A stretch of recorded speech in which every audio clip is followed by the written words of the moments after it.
എല്ലാവർക്കും നമസ്കാരം.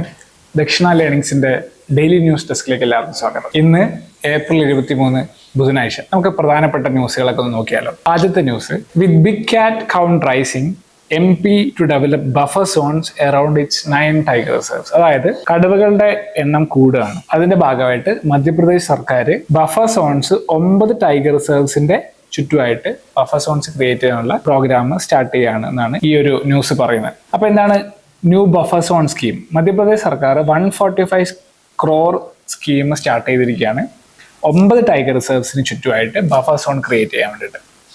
Conservation focus on the scheme aims to enhance wildlife protection in ecologically sensitive areas, support health monitoring of animals, engage local communities. മധ്യപ്രദേശിന്റെ buffer zone population, tiger population നോക്കുകയാണെങ്കിൽ കഴിഞ്ഞ കുറച്ച് വർഷങ്ങളായിട്ട് 4 വർഷത്തിന്റെ ഇടയിൽ 526 ടൈഗറിൽ നിന്ന് 785 ടൈഗറായിട്ട് കൂടിയിട്ടുണ്ട്. ഇപ്പോൾ ബഫർ സോണിലുള്ള ടൈഗർ പോപ്പുലേഷൻ മാനേജ് ചെയ്യാൻ വേണ്ടിയിട്ടാണ്. ബഫർ സോൺ എന്ന് പറഞ്ഞാൽ നമുക്കറിയാം, ഈ പറയുന്ന ഒരു കോർ ഏരിയ ഉണ്ടാവും. ഒരു ടൈഗർ റിസർവിന് ഒരു കോർ ഏരിയ ഉണ്ടാവും. ഈ കോർ ഏരിയക്ക് പുറത്ത് വരുന്ന ഇമ്മീഡിയറ്റ് ആയിട്ടുള്ള ഏരിയയാണ് നമ്മൾ ബഫർ സോൺ എന്ന് പറയുന്നത്. എന്തിനാണ് ഒരു ബഫർ സോൺ മെയിൻറ്റെയിൻ ചെയ്യുന്നത്? ഈ ഒരു നമുക്കറിയാം, പ്രൊട്ടക്റ്റഡ് ഏരിയയിൽ കംപ്ലീറ്റ് ആയിട്ട് എൻവയോൺമെന്റ് പ്രൊട്ടക്റ്റഡ് ആണ്. അതിന് തൊട്ടപ്പുറത്താണെങ്കിൽ കംപ്ലീറ്റ് ആയിട്ട് ഹാബിറ്റേഷൻ ഹ്യൂമൻ ആക്ടിവിറ്റിയാണ് നടക്കുന്നത്.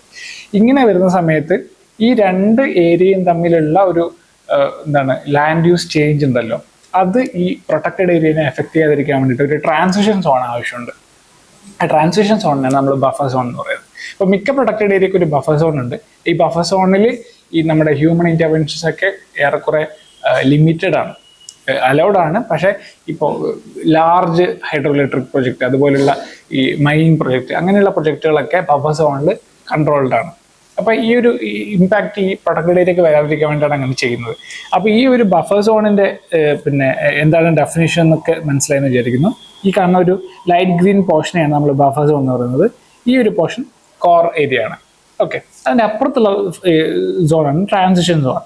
ട്രാൻസിഷൻ സോണിൽ മറിച്ച് എല്ലാ തരത്തിലുള്ള ഹ്യൂമൻ ആക്ടിവിറ്റീസ് അലൗഡ് ആണ്. അപ്പോൾ importance of conservation of buffer zone ആണ് പറയുന്നത്.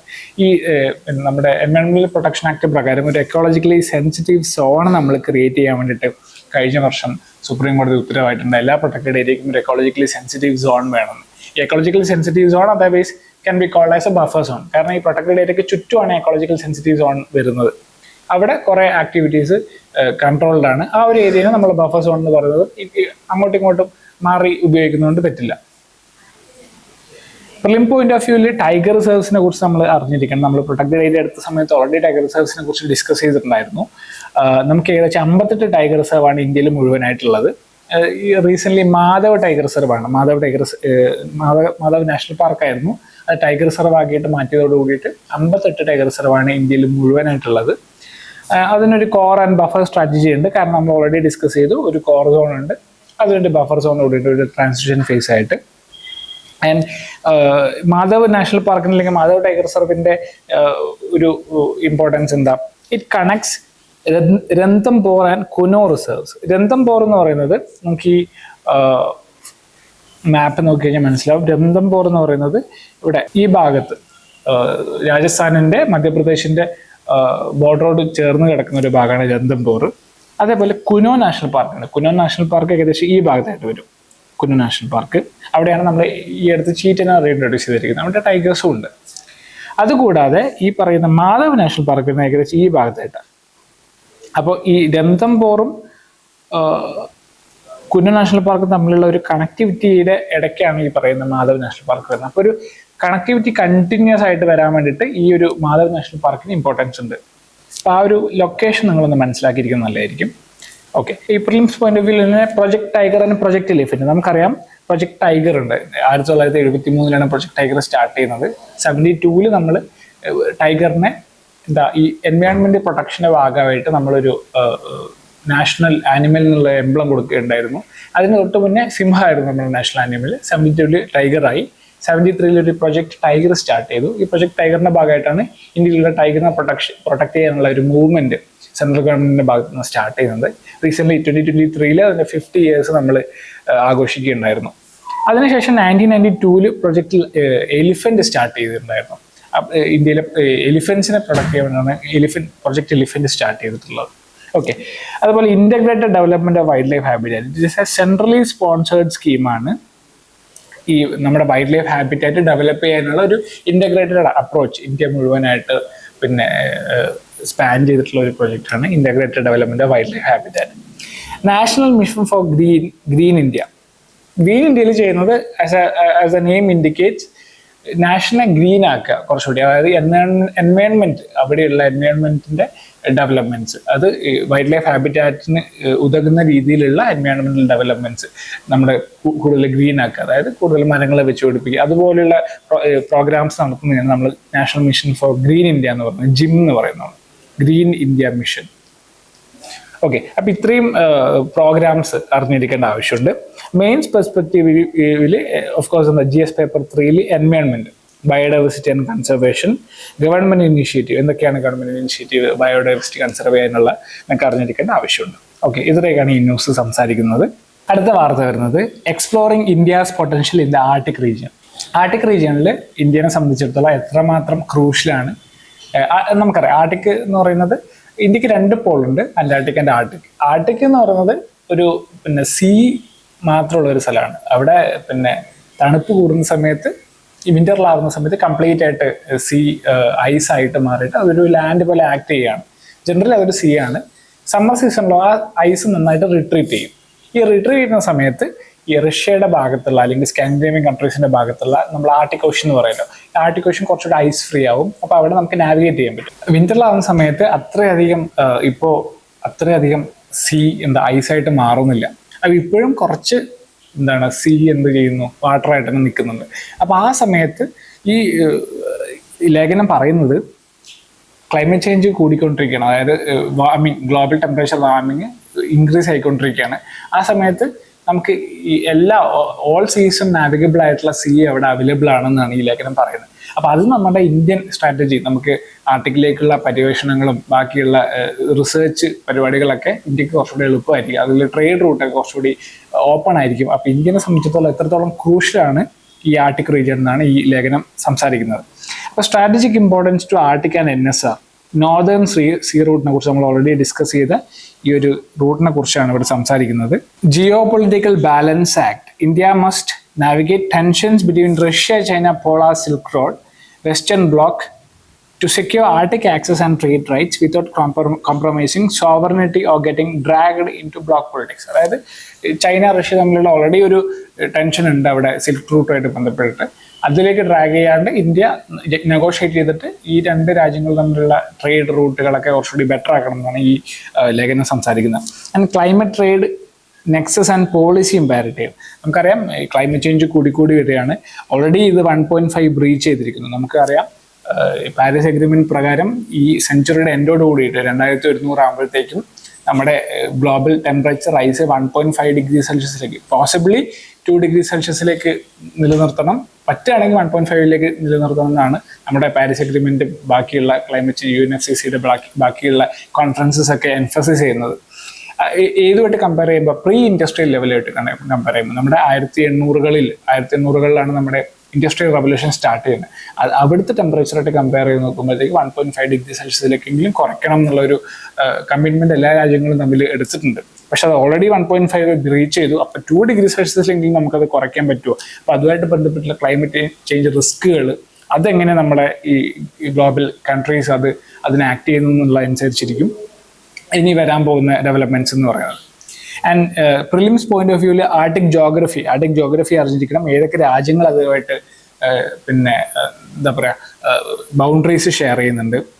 Geography, resources and geo politics, അവിടെ എന്തൊക്കെ റിസോഴ്സസ് ഉണ്ട്. ആർട്ടിക്കിനെ സംബന്ധിച്ചിടത്തോളം നമുക്കറിയാം പെർമാഫ്രോസ്റ്റുമായിട്ട് ബന്ധപ്പെട്ടിട്ട് അവിടെയുള്ള റിസോഴ്സസ് ആയിട്ട് ബന്ധപ്പെട്ടിട്ട് ആ ഓഷ്യൻ ബേസ് എന്ന് പറയുന്നത് ഭയങ്കര റിസോഴ്സ് റിച്ച് ആണ്, മിനറൽ റിച്ച് ആണ്. ഈ പെട്രോളിയം പോലുള്ള ഉൽപ്പന്നങ്ങൾ, അതുപോലുള്ള ഈ പോളിമെറ്റാലിക് നോഡ്യൂൾസ്, അതുപോലുള്ള ഉൽപ്പന്നങ്ങൾ, അവിടെയൊക്കെ ധാരാളം റിസോഴ്സസ് ഉണ്ട്. അത് ഇന്ത്യ പര്യവേഷണം നടത്തുന്നുണ്ട്. ഇന്ത്യക്ക് അവിടെ ഓൾറെഡി ഒരു ആർട്ടിക് പര്യവേഷണം നടത്തുന്ന സെന്റർ ഉണ്ട്.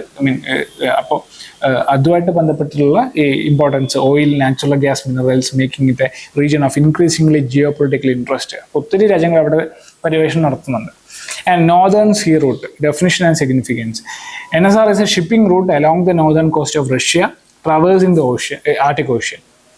അതുമായിട്ട് ബന്ധപ്പെട്ടുള്ള റൂട്ട്സ് അത് നാവിഗബിൾ ആവുന്നത് ഏതൊക്കെ സമയങ്ങളിലാണ്.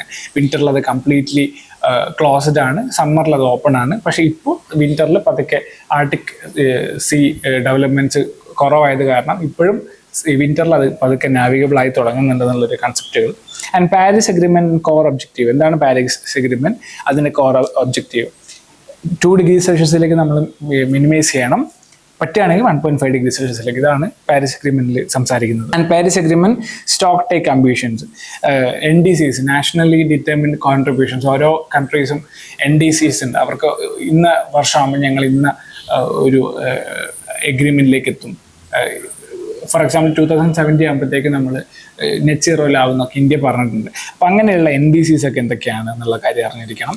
And global warming bench mark നമ്മൾ ഓൾറെഡി ഡിസ്കസ് ചെയ്ത് 1.5 degree Celsius and 2 degree Celsius ആണ് ബെഞ്ച് മാർക്കായിട്ട് വെച്ചിരിക്കുന്നത്.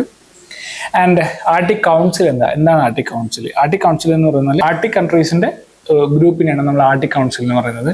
അതിൽ ആരൊക്കെയാണ് മെമ്പേഴ്സ് വരുന്നത്? പ്രധാനമായിട്ട് 8 മെമ്പേഴ്സാണുള്ളത്. അതായത് ആർട്ടിക് ഓഷ്യൻ അതിൻ്റെ ബൗണ്ടറി ഷെയർ ചെയ്യുന്ന 8 രാജ്യങ്ങൾ. അതാണ് Canada, Denmark, Finland, Iceland, Norway, Russia, Sweden and United States. അത് നമുക്കറിയാം.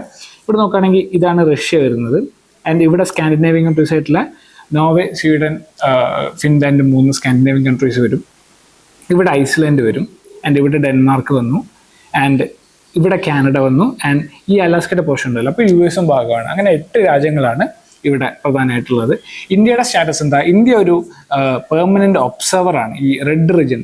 ഇന്ത്യയും ചൈനയ്ക്ക് പെർമനന്റ് ഒബ്സർവർ ആണ്. കുറച്ച് യൂറോപ്യൻ കൺട്രീസ് ഒബ്സർവേഴ്സ് ആയിട്ടുണ്ട്. അതുപോലെ റിമൈനിങ് യൂറോപ്യൻ കൺട്രീസ് ഒക്കെ അവിടെ അഡ്ഹോക്ക് മെമ്പേഴ്സ് ആയിട്ടും ആക്ട് ചെയ്യുന്നുണ്ട്. അപ്പോൾ ആർട്ടിക് കൗൺസിലിനെ കുറിച്ച് അറിയണം. അതേപോലെയുള്ളത് സ്വാൾബാർഡ് ട്രീറ്റി എന്ന് പറഞ്ഞ ട്രീറ്റി ഉണ്ട്. സ്വാൾബാർഡ് എന്ന് പറഞ്ഞൊരു റീജിയൻ ഉണ്ട്. ഈ കാണുന്ന ഐലൻഡാണ് നമ്മൾ സ്വാൾബാർഡ് എന്നുള്ളത്. അതായത് ആർട്ടിക്കിനോട് ചേർന്നിട്ടുള്ള ഏറ്റവും അടുത്തിരിക്കുന്ന ഒരു ഐലൻഡാണ് സ്വാൾബാർഡ്.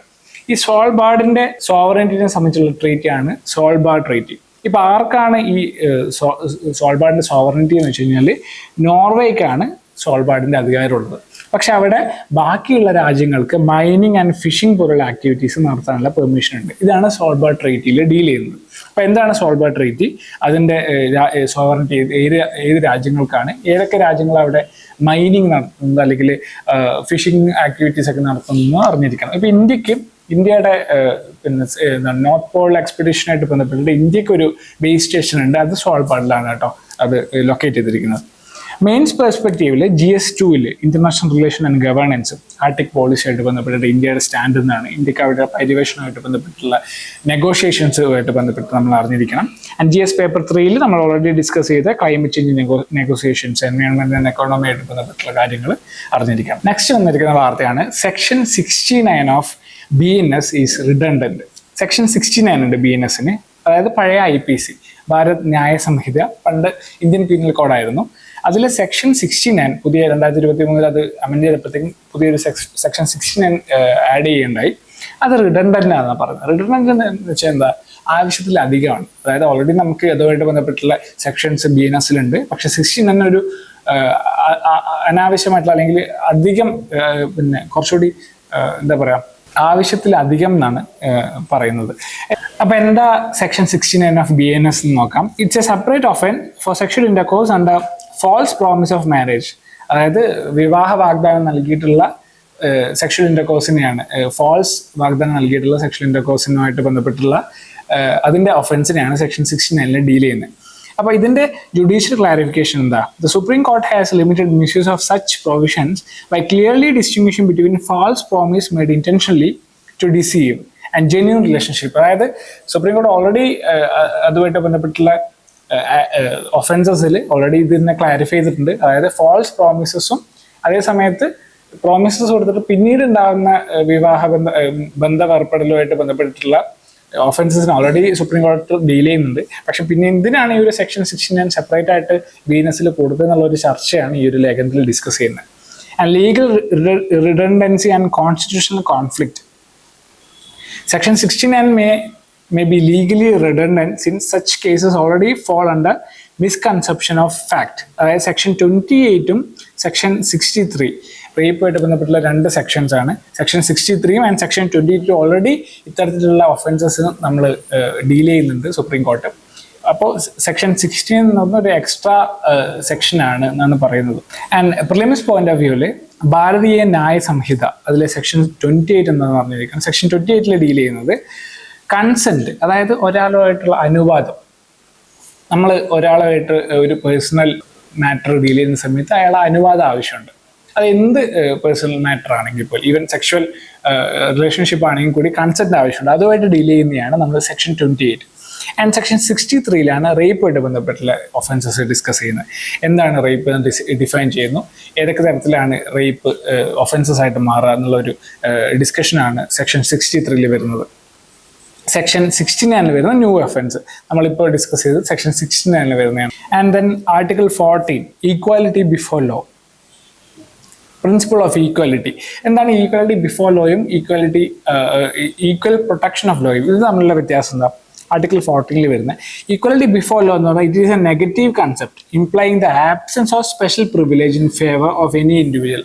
അതായത് ഒരു ഇൻഡിവിജ്വലിനും ഇപ്പോൾ 2 പേർ എടുക്കുകയാണെങ്കിൽ ഈ 2 പേർക്ക് തമ്മിലുള്ള ആബ്സെൻസ് ഓഫ് സ്പെഷ്യൽ പ്രിവിലേജിനെയാണ് ഈക്വാലിറ്റി ബിഫോർ ലോ സൂചിപ്പിക്കുന്നത്.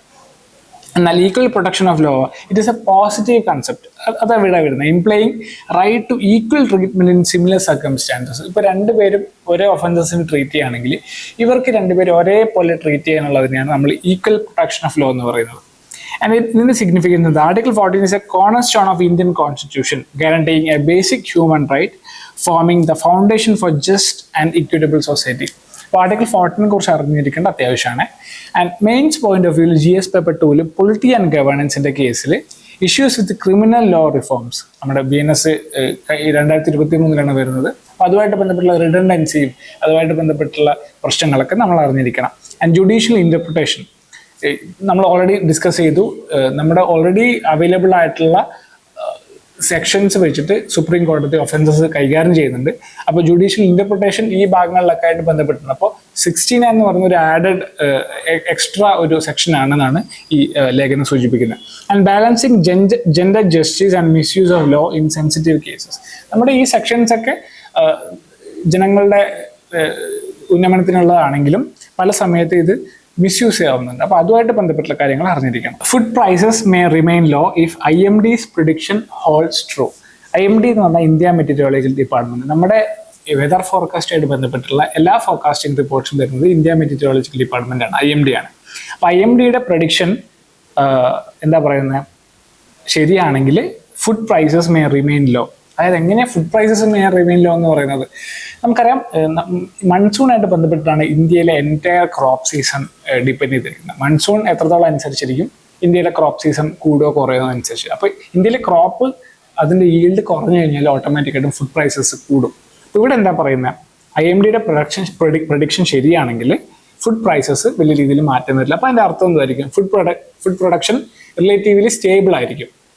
അതായത് നമ്മുടെ IMDയുടെ പ്രഡിക്ഷൻ പ്രകാരം ദ എബവ് നോർമൽ മൺസൂൺ ആണ് പ്രഡിക്റ്റ് ചെയ്തിരിക്കുന്നത്. അതായത് 105% of the long period average. അതായത് നമുക്കിവിടെ കിട്ടാവുന്ന ആവറേജ് റെയിൻഫോൾ ഉണ്ടല്ലോ, ഈ ആവറേജ് റെയിൻഫോളിനാണ് നമ്മൾ ലോങ് പീരീഡ് ആവറേജ് റെയിൻഫോൾ എന്ന് പറയുന്നത്. അതായത് ഒരു 10-30 വർഷത്തെ ആവറേജ് റെയിൻഫോൾ.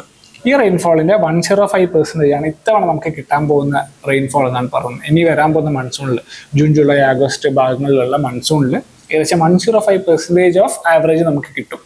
അങ്ങനെ കിട്ടിക്കഴിഞ്ഞ് കഴിഞ്ഞാൽ ഇവിടെയുള്ള ക്രോപ്പ് സീസൺ എന്ന് പറഞ്ഞാൽ ഏകദേശം സ്റ്റേബിൾ ക്രോപ്പ് സീസൺ ആയിരിക്കും. അങ്ങനെയാണ് നമുക്ക് ഈൽഡ് സ്റ്റേബിൾ ആയിരിക്കും. അങ്ങനെയാണെങ്കിൽ ഓട്ടോമാറ്റിക്കായിട്ട് ഫുഡ് പ്രൈസസ് റിമെയിൻ ലോ എന്നാണ് പറയുന്നത് ഈ ഒരു റിപ്പോർട്ടിൽ. And improved forecast accuracy. നമുക്കറിയാം ഓരോ വർഷവും നമ്മുടെ വെതർ ഫോർകാസ്റ്റിംഗ് അക്യുറസി നമ്മൾ ഇമ്പ്രൂവ് ചെയ്യേണ്ട ആവശ്യമുണ്ട്. അപ്പോൾ നിലവിൽ നമ്മുടെ സാറ്റലൈറ്റ് ഇൻഫർമേഷൻസ് ഒക്കെ പ്രകാരം weather forecasting tendencies, weather forecasting ആയിട്ടുള്ള നമ്മുടെ ടെക്നീക്സ് ഒക്കെ കുറച്ചുകൂടി ഇംപ്രൂവ്ഡ് ആണ്. അതിൻ്റെ ആക്യുറസി കൂടുന്നുണ്ടെന്നാണ് നമ്മുടെ ഈ റിപ്പോർട്ട് സൂചിപ്പിക്കുന്നത്. Impact on agriculture and inflation.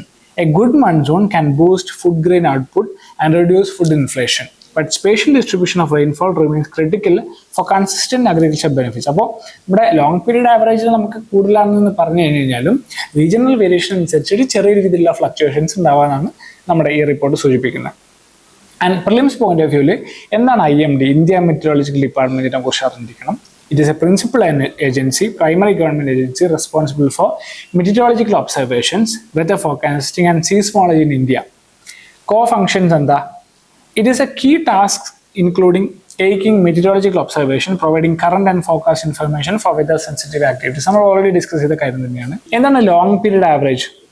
Benchmark for rainfall. അതായത് നമ്മളൊരു 30-50 വർഷത്തെ ആവറേജ് എടുത്തു കഴിഞ്ഞാൽ അതിൻ്റെ ഒരു ആവറേജിനാണ്, റെയിൻഫോൾ ആവറേജിനാണ് നമ്മൾ ലോങ് പീരീഡ് ആവറേജ് എന്ന് പറയുന്നത്, ക്ലൈമറ്റ് ആവറേജ് എന്ന് നമ്മൾ പറയും. നമ്മൾ നോർമലി ഇത് എടുക്കുന്ന സമയത്ത് വളരെ ഒരു 2-3 വർഷത്തെ ആവറേജ് നമ്മൾ എടുക്കില്ല, കാരണം അത് ഫ്ലക്ച്വേറ്റിംഗ് ആയിരിക്കും. ഒരു 30-50 വർഷത്തെ ആവറേജ് എടുക്കുമ്പോഴാണ് അത് കുറച്ചുകൂടി സ്റ്റേബിൾ ആയിട്ട് വരിക. അതിനെ നമ്മൾ LP അല്ലെങ്കിൽ ലോങ് പീരീഡ് ആവറേജ് എന്ന് പറയുന്നത്. ആൻഡ് സ്മൂത്തിങ് വേരിയേഷൻസ്, അതായത് ഓരോ ഫ്ലക്ച്വേഷൻസ് ഉണ്ടാവും. ജനറലി നമ്മുടെ ഇന്ത്യയുടെ കേസിൽ പല റീജിയൻസുള്ള റെയിൻഫോളിന്റെ ആവറേജ് എടുക്കുന്നതിനെയാണ് നമ്മൾ സ്മൂത്തിങ് വേരിയേഷൻസ് എന്ന് പറയാം. പല സ്ഥലങ്ങളിൽ ഇപ്പോൾ വെസ്റ്റേൺ ഗട്ട്സ് എടുക്കുമ്പോൾ ഹൈ റെയിൻഫോൾ ആയിരിക്കും, അവിടെ 300 സെന്റിമീറ്റേഴ്സ് ഓഫ് റെയിൻഫോൾ നമുക്ക് എവറി ഇയർ ഉണ്ട്.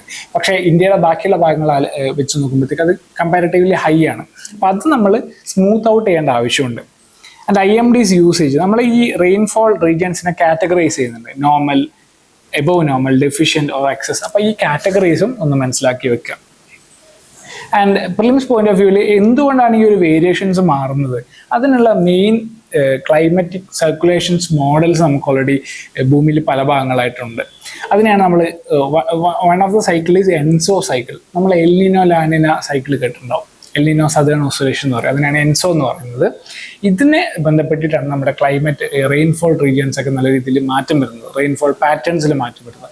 ജനറലി ഒരു നോർമൽ ഇയറിൽ ഈ നമുക്കറിയാം ഇക്വറ്റോറിയൽ കറൻസ് ഉണ്ട്. നമുക്ക് ഇക്വറ്റോറിയൽ കറൻസ് ഇങ്ങനെ വരുമ്പോഴത്തേക്ക് വാം വാട്ടേഴ്സ് എവിടെ അക്കോമഡേറ്റ് ചെയ്യും? നമ്മുടെ സൗത്ത് ചൈന സീയുമായിട്ട് ബന്ധപ്പെട്ടിട്ട് അല്ലെങ്കിൽ വെസ്റ്റേൺ പസഫിക്കുമായിട്ട് ബന്ധപ്പെട്ട് ഇവിടെ വാം ടെമ്പറേച്ചർ അക്യുമുലേറ്റഡ് ആകുമ്പോഴത്തേക്കും ഇവിടെ ഓട്ടോമാറ്റിക്കായിട്ടും നമ്മുടെ മോയ്സ്ചറൊക്കെ ഇങ്ങോട്ടേക്ക് ഒരു ഷിഫ്റ്റ് മോയ്സ്ചേഴ്സിന് വരും.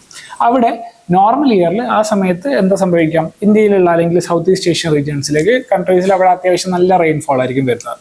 പക്ഷേ എൽനിനോ ഇയറിൽ ഇതിന് നേരെ ഓപ്പോസിറ്റ് ആയിട്ടുള്ള ഒരു മൂവ്മെൻറ്റാണ് വരിക. അതായത് മോയ്സ്ചേഴ്സ് ഒക്കെ വെസ്റ്റേൺ പസഫിക്കിൽ നിന്ന് മാറിയിട്ട് ഈസ്റ്റേൺ പസഫിക്കിലേക്ക് പോകുന്ന ഒരു സ്ഥിതിവിശേഷമാണ് വരുന്നത്. അങ്ങനെ വരുമ്പോൾ എന്താകും? ഇവിടെ നമ്മുടെ ഡ്രൈ ആവാൻ തുടങ്ങും. എൽനിനോ വരുന്ന ഇയറിൽ ഇന്ത്യയിലും അതുപോലെ സൗത്ത് ഈസ്റ്റ് ഏഷ്യൻ കൺട്രീസിലേക്കും ഭയങ്കര കുറഞ്ഞൊരു റെയിൻഫോൾ ആണ് വരിക. അപ്പോൾ അതുമായിട്ട് ബന്ധപ്പെട്ടുള്ള കാര്യങ്ങൾ അറിഞ്ഞിരിക്കണം.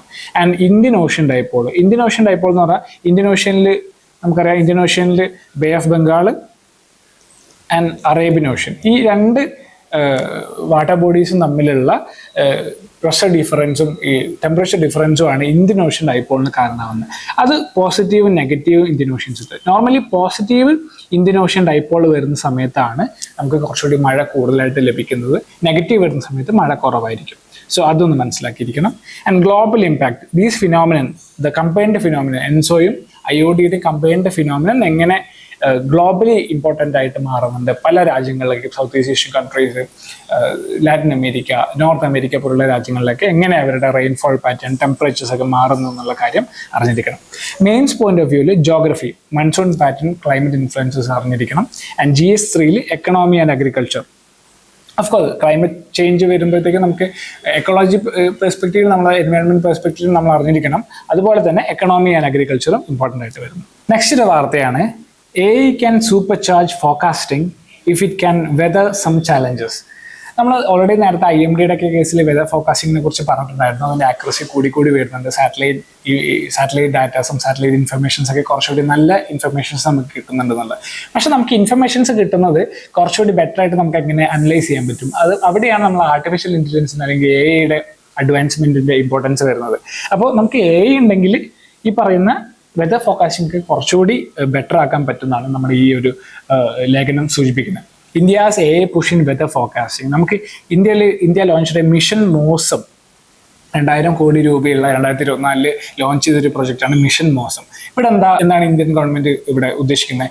To enhance weather prediction by integrating advanced അല്ലെങ്കിൽ artificial intelligence and machine learning for short range forecast, urban data sets and nowcasting rainfall, snow using Doppler radar data. അതായത് AI ഉപയോഗിച്ചിട്ട് അല്ലെങ്കിൽ മെഷീൻ ലേണിംഗ് ഉപയോഗിച്ചിട്ട് ഇത്തരം ഡാറ്റാസിനെ നമുക്ക് കുറച്ചുകൂടി ബെറ്റർ ആക്കാൻ എങ്ങനെ പറ്റും, അതാണ് മിഷൻ മോസമിൽ ഇന്ത്യൻ ഗവൺമെന്റ് ഉദ്ദേശിക്കുന്നത്. And AI versus traditional models. ഈ മോഡൽസ് എന്ന് പറഞ്ഞു കഴിഞ്ഞാൽ ഒന്നുമില്ല, നമ്മുടെ ഡാറ്റ വെച്ചിട്ട് നമുക്ക് കറണ്ട് ഡാറ്റ വെച്ചിട്ട് ഫ്യൂച്ചറിലേക്ക് നമുക്ക് പ്രിഡിക്റ്റ് ചെയ്യാൻ പറ്റുന്നതിനാണ് നമ്മൾ മോഡലിംഗ് എന്ന് പറയും. ഇപ്പോൾ നമ്മുടെ കയ്യിൽ പ്രസന്റ് ഡാറ്റയുണ്ട്, കഴിഞ്ഞ ഒരു 30 വർഷത്തെ 50 വർഷത്തെ വെതർ ഡാറ്റ നമ്മുടെ കയ്യിലുണ്ട്. ഈ വെതർ ഡാറ്റ വെച്ചിട്ട് ഫ്യൂച്ചറിലേക്ക് നമുക്ക് പ്രിഡിക്റ്റ് ചെയ്യാം. നമുക്ക് ഈ വെതർ ഡാറ്റ വെച്ചിട്ട് നമുക്ക് ഈ ക്ലൈമറ്റ് ചേഞ്ച് ഇമ്പാക്ട്സ് ഒക്കെ നമുക്ക് അറിയാൻ പറ്റും. ഇപ്പോൾ ക്ലൈമറ്റ് ചേഞ്ച് എങ്ങനെ മാറുന്നുണ്ട്, ഈ വെതർ ഡാറ്റ എങ്ങനെ മാറുന്നു നമുക്ക് അറിയാൻ പറ്റും. ഇത് വെച്ചിട്ട് ഇപ്പോൾ ഫോർ എക്സാമ്പിൾ കഴിഞ്ഞ 10 വർഷത്തിൽ ഓരോ വർഷം 1 ഡിഗ്രി സെൽഷ്യസ് ടെമ്പറേച്ചർ കൂടാന്ന് വെച്ചു. അങ്ങനെയാണെങ്കിൽ നെക്സ്റ്റ് 20 ഇയറിൽ എത്രത്തോളം ടെമ്പറേച്ചർ ഇനി കൂടാം എന്നുള്ളൊരു വേരിയേഷൻ നമുക്ക് തന്നെ ഈസി ആയിട്ട് പ്രിഡിക്റ്റ് ചെയ്യാൻ പറ്റുന്നില്ല. ഇത് സിമ്പിൾ മോഡലിംഗ് എന്ന് പറയും. പക്ഷേ നമ്മളിവിടെ ഡാറ്റ കുറച്ചുകൂടി കോംപ്ലക്സ് അഡ്വാൻസ്ഡ് നമ്മുടെ learning techniques, machine learning techniques വെച്ചിട്ട് അഡ്വാൻസ്ഡ് ആയിട്ടുള്ള ബിഗ് ഡാറ്റ വെച്ചിട്ടുള്ള ഒരു കമ്പൈലേഷൻ അല്ലെങ്കിൽ അതിൻ്റെ ഒരു ഫോക്കാസ്റ്റിംഗ് പ്രോസസ്സിനാണ് നമ്മൾ മോഡലിംഗ് എന്ന് പറയുന്നത്. അപ്പോൾ ഈ ആർട്ടിഫിഷ്യൽ ഇന്റലിജൻസിന് നല്ല രീതിയിൽ ഉപയോഗിക്കാൻ പറ്റും. ട്രഡീഷണൽ മോഡൽസ് എന്ന് പറയുന്നത് നമ്മൾ സ്റ്റാറ്റിസ്റ്റിക്കൽ ഡാറ്റ വെച്ചിട്ടുള്ള, നമ്മൾ നേരത്തെ ഡിസ്കസ് ചെയ്തില്ലേ, അതുപോലെയുള്ള കുറച്ചുകൂടി സ്റ്റാറ്റിസ്റ്റിക്കൽ ഡാറ്റ വെച്ചിട്ടുള്ള ലേണിംഗാണ് നമ്മൾ ട്രഡീഷണൽ മോഡൽസ് എന്ന് പറയുന്നത്. പക്ഷേ AI വെച്ചിട്ട് ഇതിൻ്റെ വേരിയേഷൻസും ഫ്ലക്ച്വേഷൻസും വളരെ നല്ല രീതിയിൽ പഠിക്കാൻ പറ്റുകയും അത് കുറച്ചുകൂടി ബെറ്റർ ഫോർകാസ്റ്റിംഗിലേക്ക് നമ്മൾ നയിക്കുകയും ചെയ്യും. അതാണ് AI വേഴ്സസ് ട്രഡീഷണൽ മോഡൽസിൻ്റെ കേസിൽ പറയുന്നത്. And it show better accuracy, lower computational load, but suffer from data quality and interpretability issues. ചില സമയത്ത് നമ്മുടെ ഡാറ്റ ക്വാളിറ്റിയും അതുപോലെ ഇന്റർപ്രിട്ടേഷനും ചില രീതിയിൽ കോംപ്രമൈസ് ചെയ്യേണ്ടി വരുന്നുണ്ട് AI യൂസ് ചെയ്യുന്ന സമയത്ത്. ആൻഡ് മേജർ ബോട്ടിൽനെക്ക് എന്താ? The real hurdle is lack of skilled professional. അതായത് സ്കിൽഡ് പ്രൊഫഷണലിൻ്റെ ലാക്കാണ് നമ്മളിവിടെ പ്രധാനമായിട്ടും നേരിടുന്നത്. AI ഡെവലപ്പ് ചെയ്യുന്നതിലും ഇതിൻ്റെ ഡാറ്റ നമ്മൾ അനലൈസ് ചെയ്യുന്നതിലുള്ള സ്കിൽഡ് പ്രൊഫഷണലിൻ്റെ ഒരു ലാക്ക് നമ്മുടെ ഇന്ത്യൻസിനെ സംബന്ധിച്ചിടത്തോളം നമുക്ക് ഉണ്ട് എന്നുള്ളൊരു കാര്യം മനസ്സിലാക്കിയിരിക്കാം. ആൻഡ് മിഷൻ മോസ് നമ്മൾ ഓൾറെഡി ഡിസ്കസ് ചെയ്തു, മിഷൻ മോസത്തിനെ കുറിച്ചിട്ട് അറിഞ്ഞിരിക്കണം. And then AI application in weather forecasting. നമുക്ക് വെതർ ഫോർകാസ്റ്റിംഗിൽ ആർട്ടിഫിഷ്യൽ ഇന്റലിജൻസ് എങ്ങനെയൊക്കെ ഉപയോഗിക്കാം, നേരത്തെ പറഞ്ഞ മോഡലിംഗ് ടെക്നിക്സിലാണ് നമുക്ക് കുറച്ചുകൂടി ബെറ്റർ ആയിട്ട് ഉപയോഗിക്കാൻ പറ്റുന്നത്. Bias correction and model improvement. Bias correction എന്ന് പറഞ്ഞു കഴിഞ്ഞാൽ, ബയസ് എന്ന് പറഞ്ഞു കഴിഞ്ഞാൽ ഈ മോഡൽ നമ്മൾ റൺ ചെയ്യുന്ന സമയത്ത്, ജനറലി നമ്മളൊരു മോഡലിംഗ് ചെയ്യുന്ന സമയത്ത് നമ്മുടെ കയ്യിൽ കുറേ ഡാറ്റ ഉണ്ടാവുമല്ലോ. ഈ ഡാറ്റയ്ക്ക് ചില ഡാറ്റാസ് നമ്മളൊരു പെർട്ടിക്കുലർ ഏരിയയിൽ നിന്ന് എടുത്ത ഡാറ്റ ആയിരിക്കും. ഈ പെർട്ടിക്കുലർ ഏരിയയിൽ ഡാറ്റ കൂടി കഴിഞ്ഞ് കഴിഞ്ഞാൽ ഈ വെതർ പ്രഡിക്ഷന് സമയത്ത് ആ പെർട്ടിക്കുലർ ഏരിയക്ക് കറസ്പോണ്ടിങ് ആയിട്ടുള്ള വെതറിലേക്ക് ഇൻക്ലൈൻ ചെയ്യാനുള്ള മോഡലിൻ്റെ ഒരു ടെൻഡൻസി ഉണ്ട്. ഇതിനെ നമ്മൾ ബയസ് എന്ന് പറയാം. സാമ്പിളിംഗ് ചെയ്യുന്ന സമയത്ത് നമ്മൾ കൂടുതൽ ഡാറ്റ ഒരു പെർട്ടിക്കുലർ സ്ഥലത്ത് നിന്ന് എടുക്കുന്നെങ്കിൽ അവിടത്തേക്ക് ആ ഡാറ്റയിലേക്ക് ഈ മോഡൽ എന്ത് ചെയ്യും, ഓട്ടോമാറ്റിക്കായിട്ട് ബയസ്ഡ് ആയിരിക്കും. ഈ ബയസ്ഡ് കുറയ്ക്കാനുള്ള ബയസ് കൺട്രോളിങ് മെഷേഴ്സ് അത് ഈ മോഡലിനെ സംബന്ധിച്ചിടത്തോളം, അതിൻ്റെ ആക്യുറസിനെ സംബന്ധിച്ചിടത്തോളം ക്രൂഷ്യലാണെന്നുള്ളൊരു കാര്യം. And new forecasting paradigms, fully AI driven weather prediction systems are emerging, offering the potential for faster, cheaper and more flexible forecasting. അപ്പോൾ അതുമായിട്ട് ബന്ധപ്പെട്ടുള്ള കാര്യങ്ങൾ. Okay. And then El Nino IOD നമ്മൾ ഓൾറെഡി ഡിസ്കസ് ചെയ്ത പോലെ എൽനിനോയുടെ cases, IOD Indian ocean dipole റിവേഴ്സലായിട്ട് ബന്ധപ്പെട്ടിട്ട്, ഈ എൽനിനോ എന്ന് പറഞ്ഞാൽ നമുക്കറിയാം ഒരു 4 to 6 ഇയേഴ്സിൻ്റെ ഗ്യാപ്പിലൊക്കെയാണ് എൽനിനോ വരുന്നത്. പക്ഷേ ഈ എൽനിനോയുടെ ഓരോ ഒക്കറൻസസിൻ്റെയും ഗ്യാപ്പ് കുറഞ്ഞു വരുന്നുണ്ടെന്നാണ് ഇപ്പോൾ പ്രഡിക്ഷൻസ് പറയുന്നത്. അപ്പോൾ ഈ പ്രഡിക്ഷൻസ് എങ്ങനെ നമുക്ക് സാധ്യമാകുന്നത്? മോഡലിംഗ് പ്രഡിക്ഷൻസുമായിട്ട് ബന്ധപ്പെട്ടിട്ട്, മോഡലിംഗും AI ആയിട്ട് ബന്ധപ്പെട്ടിട്ടുണ്ട്. അതുപോലെ ഇന്ത്യൻ ഓഷ്യൻ ഡൈപോളിൻ്റെ കേസിലും ഇതിൻ്റെ റിവേഴ്സൽ, ഇതിൻ്റെ ഒക്കറൻസസ്, ഇതിൻ്റെ പീരിയോഡിസിറ്റി ഒക്കെ നമുക്ക് അറിയുന്നത് മോഡലുമായിട്ട് ബന്ധപ്പെട്ടില്ല. നമ്മൾ ഓൾറെഡി ഡിസ്കസ് ചെയ്ത് കഴിഞ്ഞു. ആൻഡ് മെയിൻസ് പെർസ്പെക്റ്റീവിൽ science and technology and environment, 3 case ഈ സയൻസ് ആൻഡ് ടെക്നോളജിയുടെ അഡ്വാൻസ്മെന്റും എൻവയോൺമെന്റ് പ്രഡിക്ഷൻസുമായിട്ട് ബന്ധപ്പെട്ട്, ഫോർകാസ്റ്റുമായിട്ട് ബന്ധപ്പെട്ടതൊക്കെ നമുക്ക് അറിഞ്ഞിരിക്കേണ്ട ആവശ്യമുണ്ട്. Role of AI in machine learning in disaster management and climate മോഡലിംഗിൽ അത്യാവശ്യമാണ്. ഓക്കെ, നെക്സ്റ്റ് ഒരു വാർത്തയാണ്. ഈ വാർത്ത ശരിക്കും ഇന്നത്തെ ഹിന്ദുവിൽ എഡിറ്റോറിയൽ വന്നൊരു വാർത്തയാണ്. ഇതെന്താ സൂചിപ്പിക്കുന്നതെന്ന് പറഞ്ഞു കഴിഞ്ഞാൽ, നമ്മുടെ റൂളിംഗ് പാർട്ടിയിലുള്ള ചില പൊളിറ്റിക്കൽ ലീഡേഴ്സ് സുപ്രീം കോടതിയുടെ വേർഡിക്റ്റും സുപ്രീം കോടതിയുടെ പല കേസസ് കൈകാര്യം ചെയ്യുന്നതായിട്ട് ബന്ധപ്പെട്ടിട്ട് ഒരു ക്രിറ്റിസിസം നടത്തുകയുണ്ടായി. അതായത് പിന്നെ സുപ്രീം കോടതി നമ്മുടെ ഗവൺമെന്റിന്റെ ഓരോ ആക്ഷൻസിനെയും അതിനകത്തേക്ക് കൈകടത്തുന്നു എന്ന് പറഞ്ഞിട്ടുള്ള ചില ആരോപണങ്ങൾ നടത്തുകയുണ്ടായി. അപ്പം അതുമായിട്ട് ബന്ധപ്പെട്ടിട്ടുള്ള ഒരു എഡിറ്റോറിയലാണ് ഇവിടെ വരുന്നത്.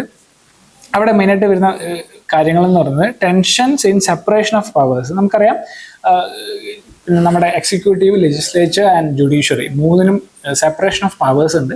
അതേപോലെ തന്നെ ഇവർക്ക് ഇൻഡിപെൻഡൻസി ഉണ്ട്.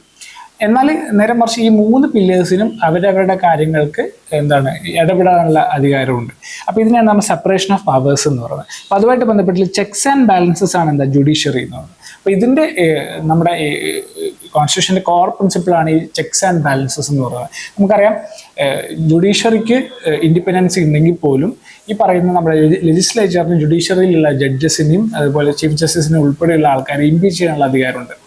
അപ്പോൾ അതേ സമയത്ത് ജുഡീഷ്യറിക്ക് ഈ ലെജിസ്ലേച്ചറും എക്സിക്യൂട്ടീവും നടത്തുന്ന ഓരോ ആക്ഷൻസിനെ ചോദ്യം ചെയ്യാനുള്ള അധികാരമുണ്ട്. അപ്പോൾ അതിന് നമ്മൾ ചെക്സ് ആൻഡ് ബാലൻസസ് എന്ന് പറയുന്നത്. And threat to rule of law, the push for legislative supremacy and attempt to intimidate the judiciary weaken democratic accountability and violate the constitutional separation between executive, legislature and judiciary എന്നാണ് പറയുന്നത്. അപ്പോൾ അതുമായിട്ട് ബന്ധപ്പെട്ട കാര്യങ്ങൾ. And prelims point of view നമ്മൾ അറിഞ്ഞിരിക്കേണ്ടത് judicial review, അതായത് article 13 ബന്ധപ്പെട്ടിട്ട് നമുക്ക് അൺകോൺസ്റ്റിറ്റ്യൂഷണൽ ആയിട്ട് എന്തെങ്കിലും ഒരു ആക്ഷൻ ഈ ഗവൺമെന്റിന്റെ ഭാഗത്തു നിന്നോ നമ്മുടെ ലെജിസ്ലേച്ചറിന്റെ ഭാഗത്തു നിന്നോ ഉണ്ടാകുന്ന ഒരു ആക്ഷൻ അൺകോൺസ്റ്റിറ്റ്യൂഷണൽ ആണെങ്കിൽ അവിടെ ഇടപെടാനുള്ള നമ്മുടെ ഫണ്ടമെന്റൽ റൈറ്റുമായിട്ടുള്ള അതിന്റെ കാര്യങ്ങളുമായിട്ട് ബന്ധപ്പെട്ടിട്ട് നമ്മുടെ ജുഡീഷ്യറിക്ക് ഇടപെടാനുള്ള ജുഡീഷ്യറിയുടെ റൈറ്റിനെ നമ്മൾ ആർട്ടിക്കിൾ 13 ഡിസ്കസ് ചെയ്യുന്നത്. അതാണ് ജുഡീഷ്യൽ റിവ്യൂ ആയിട്ട് ബന്ധപ്പെട്ടുള്ള കാര്യങ്ങൾ. ആൻഡ് ദെൻ ആർട്ടിക്കിൾ 32 ബന്ധപ്പെട്ട് റിട്ട് ഫയലിംഗ്, എന്തെങ്കിലും ഒരു ഫണ്ടമെന്റൽ റൈറ്റിന്റെ വയലേഷന്റെ കേസിൽ നമുക്ക് സുപ്രീം കോടതിക്ക് റിട്ട് ഫയൽ ചെയ്യാനുള്ള ആർട്ടിക്കിളാണ് article 32. Remedies for enforcement of rights conferred by this part, അതൊരു ഫണ്ടമെന്റൽ റൈറ്റ് ആണെന്നുള്ള കാര്യം എല്ലാവർക്കും അറിയായിരിക്കും. ആൻഡ് ദെൻ ആർട്ടിക്കിൾ 226 ആണ് ഹൈക്കോർട്ടിൽ നമ്മൾ റിട്ട് ഫയൽ ചെയ്യാനുള്ള ഇതുമായിട്ട് ബന്ധപ്പെട്ട്, അതായത് ഫണ്ടമെന്റൽ റൈറ്റുമായിട്ട് ബന്ധപ്പെട്ടിട്ട് നമുക്ക് സുപ്രീം കോടതിയിലും സമീപിക്കാം, ഹൈക്കോടതിയും സമീപിക്കാം. ഹൈക്കോടതിനെ സമീപിക്കാനുള്ള ആർട്ടിക്കിളാണ് ആർട്ടിക്കിൾ 226. പക്ഷെ അതിൽ ഫണ്ടമെന്റൽ റൈറ്റ് മാത്രമാണ് ഡിസ്കസ് ചെയ്യുന്നത്, അല്ല ലീഗൽ റൈറ്റും കോൺസ്റ്റിറ്റ്യൂഷണൽ റൈറ്റും എല്ലാത്തിന്റെ ഭാഗമായിട്ട് നമുക്ക് ഹൈക്കോടതിനെ സമീപിക്കാം. അതാണ് ആർട്ടിക്കിൾ 226 ഡിസ്കസ് ചെയ്യുന്നത്. ആർട്ടിക്കിൾ 355 ഡിസ്കസ് ചെയ്യുന്നത് യൂണിയന്റെ സ്റ്റേറ്റിലുള്ള ഒബ്ലിഗേഷൻസ് ആണ്. നമ്മുടെ സ്റ്റേറ്റിനെ പ്രൊട്ടക്ട് ചെയ്യാൻ യൂണിയന് അധികാരമുണ്ട്. അപ്പോൾ സ്റ്റേറ്റിലുള്ള ഡിസ്റ്റർബൻസസ് ഒക്കെ മാനേജ് ചെയ്യാൻ യൂണിയനും ഒരു റെസ്പോൺസിബിലിറ്റി ഉണ്ടെന്ന് ഡിസ്കസ് ചെയ്യുന്നതാണ് article 355. And article 356 president's role, ഒരു സ്റ്റേറ്റ്സ് എമർജൻസി വരുന്ന സമയത്ത് ഒരു സ്റ്റേറ്റ് റൺ ചെയ്യുന്നത് അൺകോൺസ്റ്റിറ്റ്യൂഷണൽ ആണ് അല്ലെങ്കിൽ കോൺസ്റ്റിറ്റ്യൂഷൻ വയലേറ്റ് ചെയ്തുകൊണ്ടാണ് ഒരു സ്റ്റേറ്റ് റൺ ചെയ്യുന്നതെന്ന് കണ്ടു കഴിഞ്ഞ് കഴിഞ്ഞാൽ പ്രസിഡന്റിന് അവിടെ ഒരു ഗവർണേഴ്സ് റൂൾ അല്ലെങ്കിൽ പ്രസിഡൻസ് റൂൾ കൊണ്ടുവരാനുള്ള ഒരു പ്രൊവിഷൻ ഉണ്ട്. അതാണ് ആർട്ടിക്കിൾ 356 എമർജൻസി, സ്റ്റേറ്റ്സ് എമർജൻസി കൊണ്ടുവരാനുള്ള ഒരു അധികാരത്തിനെ കുറിച്ച് ഡിസ്കസ് ചെയ്യുന്നത്. ആൻഡ് അതേപോലെ ജുഡീഷ്യൽ റിവ്യൂ നമ്മൾ ഓൾറെഡി ഡിസ്കസ് ചെയ്തു. നമുക്ക് നമ്മുടെ ലെജിസ്ലേച്ചർ അല്ലെങ്കിൽ എക്സിക്യൂട്ടീവ് ബോഡീസ് നടത്തുന്ന ആക്ഷൻസിൽ ജുഡീഷ്യൽ റിവ്യൂ കൊണ്ടുവരാനുള്ള സുപ്രീം കോടതിയുടെ പവറിനെയാണ് നമ്മൾ ഇവിടെ ഡിസ്കസ് ചെയ്യുന്നത്. And then basic structure doctrine, എവിടേക്കാണ് ജുഡീഷ്യൽ റിവ്യൂ പറയുന്നത്? നമ്മുടെ കോൺസ്റ്റിറ്റ്യൂഷന്റെ ബേസിക് സ്ട്രക്ചർ, നമ്മുടെ കേശവാനന്ദ ഭാരതി കേസിൽ ഡിസ്കസ് ചെയ്യുന്ന ബേസിക് സ്ട്രക്ചർ വയലേറ്റ് ചെയ്യുന്നതെന്ന് സുപ്രീം കോടതിക്ക് തോന്നിക്കഴിഞ്ഞാൽ സുപ്രീം കോടതിക്ക് അവിടെ ഇടപെടാൻ പറ്റും. അതാണ് ബേസിക് സ്ട്രക്ചർ ഡിസ്കസ് ചെയ്യുന്നത്. സെപ്പറേഷൻ ഓഫ് പവേഴ്സ്, നമുക്കറിയാം 3 മെയിൻ പില്ലേഴ്സ് ആണ് എക്സിക്യൂട്ടീവ്, ലെജിസ്ലേച്ചർ ആൻഡ് ജുഡീഷ്യറി. ഇതിന്റെ സെപ്പറേഷൻ ഓഫ് പവേഴ്സും ഇതിന്റെ ഇൻഡിപെൻഡൻസുമായിട്ട് ബന്ധപ്പെട്ട് നമ്മൾ അറിഞ്ഞിരിക്കണം. ആൻഡ് ചെക്സ് ആൻഡ് ബാലൻസസ്, എവിടെയാണ് ചെക്സ് ആൻഡ് ബാലൻസസ്? നമ്മൾ പറഞ്ഞു ഇൻഡിപെൻഡന്റ് ആണ് ഈ 3 ബോഡികളെങ്കിൽ പോലും ഇവർക്ക് പരസ്പരം ഇന്റർ ഡിപ്പെൻഡന്റ് ആണ്. അതുപോലെ അവർക്ക് പരസ്പരം ക്വസ്റ്റ്യൻ ചെയ്യാനുള്ള അധികാരമുണ്ട്. അതിനെയാണ് നമ്മൾ ചെക്സ് ആൻഡ് ബാലൻസസ് ആയിട്ട് ഡിസ്കസ് ചെയ്യുന്നത്. Mains point of view of course polity and ഗവേണൻസിന്റെ role of judiciary, separation of powers and democratic institutions and rule of law, അതിനെക്കുറിച്ച് അറിഞ്ഞിരിക്കേണ്ട ആവശ്യമുണ്ട്. അപ്പോൾ അത്രയാണ് ഈ ഒരു വാർത്തയിൽ ഡിസ്കസ് ചെയ്യുന്നത്. ഓക്കെ.